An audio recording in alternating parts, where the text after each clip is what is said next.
नाव काय आणि जी आपण स्पर्धा भरवली नेमकी स्पर्धा कशाची आणि ही संकल्पना कशाची?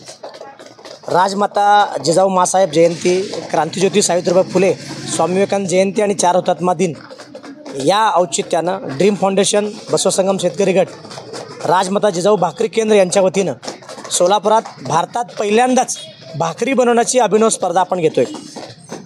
ग्रामदैवत शिवगी सिद्धरामेश्वरांची यात्रा आली की सर्वांना वेध लागते 4 दिवस महायात्रेची, आणि त्या दरम्यान भाकरी इथं फेमस असते.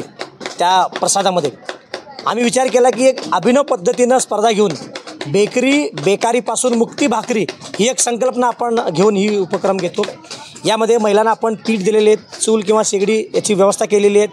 2 तासाचा अवधी दिलेले आहेत. या 2 तासामध्ये ती ताई भाकरीसाठी पीठ घेईल, पीठ मळेल आणि भाकरी थापेल आणि ती गरम करून जास्तीत जास्त गोल पातळ जी आमची भगिनी करेल तिला आपण 11,000 बक्षीस, 2 नंबर 7,000, 3 नंबर 5,000, 2,000, 1,000 आणि भाग्यवान 51 लोकांना आपण साडी वगैरे बक्षीस दिलो.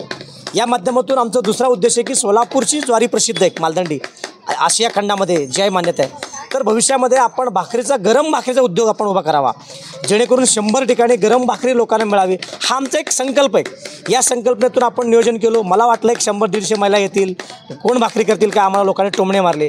पण मला सांगायला अभिमान वाटतो या भगिनींचा. जवळपास 450 भगिनींनी भाग घेतलेले आहेत. एका स्लॉटला 60 भगिनी या ठिकाणी बसतात. एका दिवसात 3 स्लॉट आहेत. 180 भगिनी एका दिवशी करतील, दुसऱ्या दिवशी 180, कदाचित 3 दिवस ही स्पर्धा चालेल. आणि ही भाकरी आपण ग्रामदैवत सिद्धरामेश्वरांच्या महायात्रेमध्ये एवढंच नव्हे, आपल्या शेजारी कलबुर्गी येथे दिनांक 26 पासून ते 6 फेब्रुवारी दरम्यान 25 लाख लोकांची एक महासंस्कृती उत्सव आहे.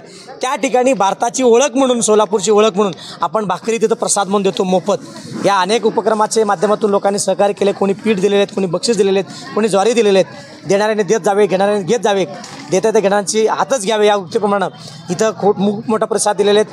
हे जोश बघून मला असं वाटतं की प्रत्येक भगिनी आज जागृत झालेले आहेत. भाकरीला सन्मान देण्यासाठीचा हा आमचा उद्देश आहे. मशीनवरच्या भाकरीपेक्षा हाताच्या भाकरीला चव असते, म्हणून आपण ही हाताची भाकरी केलेली आहेत. भविष्यात यातनं एक चांगला उद्योग महिलांचा निर्माण होईल, हा आमचा उद्देश आहे.